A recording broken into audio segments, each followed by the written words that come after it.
Vasileios Souleles. He is a site reliability engineer at Google as a member of the security and compliance team of the Google Cloud Platform. His speech has the title Postmortem Culture at Google. How do we learn from failures and how can you too? So let's welcome Vasileios on stage. Thank you for being a part of our speakers team this year at OpenConf, and the floor is yours. Thank you, Spiro. Hello, everyone. It is an honor for me to be part of OpenConf 2023. In today's presentation, we'll talk about the postmortem culture at Google, how do we learn from failures, and how can you too. We'll go over some key topics and see that postmortems at Google are blameless, they are shared broadly, and they allow us to extract valuable insight from incidents. We use those learnings to make decisions and drive reliability. Before we get started, let's have a quick show of hands. How many of you know what is a postmortem? Or you may know it as a root cause analysis. Okay, I see a lot of hands, that's good. And how many of you belong to an organization that has the habit of writing postmortems after incidents? Okay, again, some hands, not a lot. So hopefully, this talk will inspire you to introduce or improve the practice of writing postmortems after incidents. Can I have a clicker, please? Oh, awesome. So let's start with the basics. What is a postmortem? Why should we write one, and how? Next slide, please. Can we go to the next slide, please?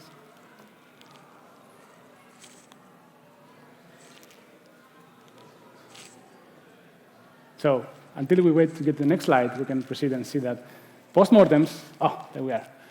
Postmortems are a written record of an incident that aims to address three crucial questions. What happened, why did it happen, and how to prevent it from happening again. The first question is, what happened? This is about documenting the events leading up to the incident itself, and the actions taken during incident response. A detailed description of what happened is the cornerstone of the postmortem, and the goal is to provide sufficient context to help readers understand the situation in retrospect. The next question to ask is, why did this happen? This is about identifying the origin of the outage. Usually there's a trigger, and there's a deeper root cause. A good postmortem should try to reveal the trigger and the root cause, and also explain why the trigger and the root cause were present in the system in the first place. For example, this could be a short exploration of previous decisions and trade-offs. And finally, the last question to ask is how to prevent regressions. A postmortem includes an actionable plan to reduce the risk of identical or similar outages happening again in the future. In other words, how should the systems or the operational procedures be changed so that such incidents cannot repeat? So to recap, a postmortem is a written explanation of an incident bundled together with an actionable plan for future prevention. Can we go to the next slide, please? Awesome. Yes. So, as is Harris, we know that the 100% reliability is simply the wrong target. Instead of aiming for 100% reliability, we use SLIs and SLOs to define what truly matters for the user. Instead of aiming for 100% reliability, we aim for the SLO. The SLO stands for Service Level Objective and defines the actual goal for service reliability. For example, an availability SLO of 3 nines means that the service must be available for at least 99.9% of the time. So now, if you subtract the SLO from the total 100%, what you're left with is called the error budget. The error budget accounts for incidents and outages to occur while delivering new features and system improvements. We acknowledge this risk, and we accept failure as normal. And since incidents are expected, the postmortem is the tool we use to learn from past failures and to prevent them from repeating. Next slide, please. Which brings us to the topic of why should we write postmortems. The major reason, as we just saw, is to learn from past mistakes and to prevent them from recurring. Postmortems are very effective at it.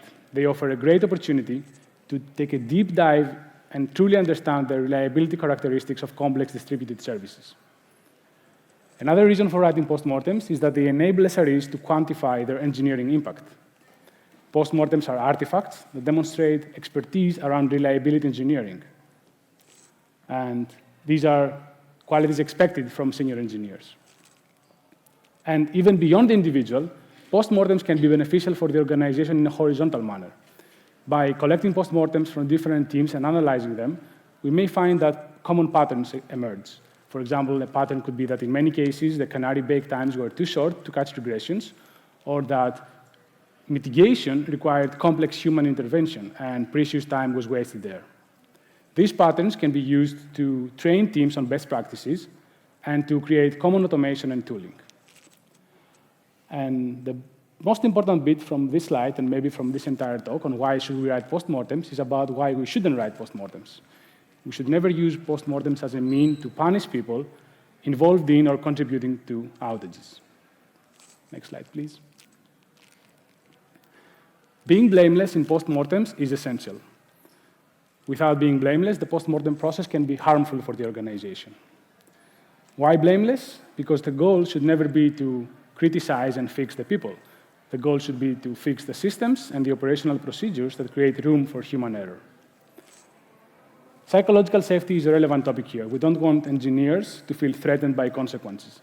Instead, we want a culture of safe space, feeling safe in admitting ignorance, asking a lot of questions, and experimenting with and possibly breaking systems.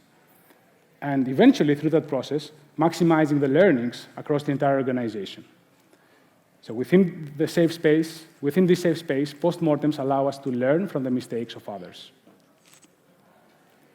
Next slide, please. So we now saw what postmortems are and why should we write them. Let's now focus on how. And what a better way to start with an example. Next slide, please.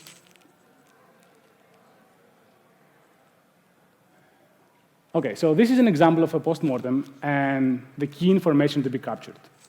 So let's go over the key questions. What was the root cause of this incident? In this case, the canary metrics failed to detect a bug in a new feature. Oh, thank you. In this case, the canary metrics failed to detect a bug in a new feature. In the postmortem text, we probably want to elaborate on why. Maybe, for example, the canary metrics have not been updated to cater for the new feature, or maybe the canary environment was not baked for enough time. The next question to ask is, what was the trigger of this outage? In this case, the feature was enabled by accident and rolled out to canary and later to production. Again, we want to dive deeper and explain why. Maybe, for example, there was a misconfiguration error, or maybe a feature flag was not used in this case. What happened after the trigger? In this case, the enabled feature put all the production workers in an error state. Again, we may want to ask why. Maybe, for example, there is only one worker pool, and a single query of death can take out all of our workers one by one. Overall, what was the impact of the outage? In this case, the product ordering functionality was unavailable for 4 hours. Again, can we go deeper and maybe estimate the revenue loss? Then we come up with an action plan for the future, how to prevent regressions. What should we do next? For example, in this case, we may decide to introduce or enhance our canary analysis service, or we may want to revisit the guidelines for delivering new features in production, or we may even choose to shard the worker pool so that if a set of workers go down, the others are unaffected. So as you can see, these are some of the core reliability engineering discussions that emerge from analyzing the postmortem. We should also try to document the lessons learned. For example, what went well. Maybe in our case, the on-call playbooks were available and clear. What didn't go well, for example, we got paged way too late into the incident, and where we got lucky. Maybe the incident happened overnight where customer traffic is low. And finally, we should also include supporting material like evidence, alerts, metrics, and graphs. In addition to the key information to be captured, we should also capture the postmortem metadata. The metadata will be helpful later when grouping, searching for, and analyzing postmortems. And the metadata will also assist different readers of the postmortem. For example, adjacent engineering teams may search for postmortems when looking to find technical details, while on the other hand, leadership may choose to skip the technical details and jump to the summary, read about the estimated revenue loss, and understand the risk management for the future. And even customers may be interested in some postmortem metadata to gain some visibility over the incident and build trust in the company's action plan for the future. The takeaway is that everyone can benefit from the key information and metadata captured by the postmortem process. And if you look at the overall picture of all the information collected, you will find that the postmortem is not just a technical document. The postmortem usually uncovers a very interesting story about what happened, and this makes it very fun to read and write. If you're interested, there is a detailed example of a detailed example of a postmortem in the SRE book, which is available online for free. So after looking at the example, let's now zoom out and look at the overall process of writing a postmortem. There are many reasons why we may kick off the postmortem process. For example, in some cases, we must write a postmortem after certain impact criteria have been met. For example, X amount of downtime or Y revenue loss, amount of revenue loss. In some other cases, we may probably should write a postmortem, for example, after a near miss, an incident that didn't occur out of pure luck, because probably will not be as lucky the next time. And finally, there are cases where we just may choose to write a postmortem after a very interesting learning opportunity, for example, an internal-only outage in a testing environment. Regardless, when we decide to write a postmortem, we begin the process by writing the postmortem draft. In there, we collect all the evidence, like alerts, metrics, logs, anything that we need to assemble the necessary context. We then have all the information we need to identify the trigger, analyze the root cause, and propose action items for the future. Then, we have a postmortem proposal, which we circulate internally, asking key stakeholders to review, for example, experienced engineers or service owners. Usually, the review process results in interesting discussions about what truly happened and how to properly and correctly plan for the future. Once the postmortem has been edited, reviewed, and agreed upon, we can begin working on the proposed action items. And at the same time, we can also publish it, making it available to a broader audience. And finally, once all of the proposed action items are resolved, we can consider the postmortem as complete and no further action is required. Which brings us to the final topic of postmortem, executing on postmortem action items. First, we want to make sure that priorities are correctly picked and understood. We want to prioritize action items that bring the most value with the lowest amount of effort, and we want to avoid working on solutions that work as temporary band-aid solutions, let's say. At the same time, we want to make sure that expectations around delivering action items are aligned, because some postmortem AIs must be resolved in days, others can be resolved in the following months. Reviewing action items is also very important. Postmortem action items are commitments, and we need to hold ourselves accountable for delivering on those. Postmortem action items that have been identified and are not being worked on will cause a lot of frustration when outages repeat in a known and predictable way.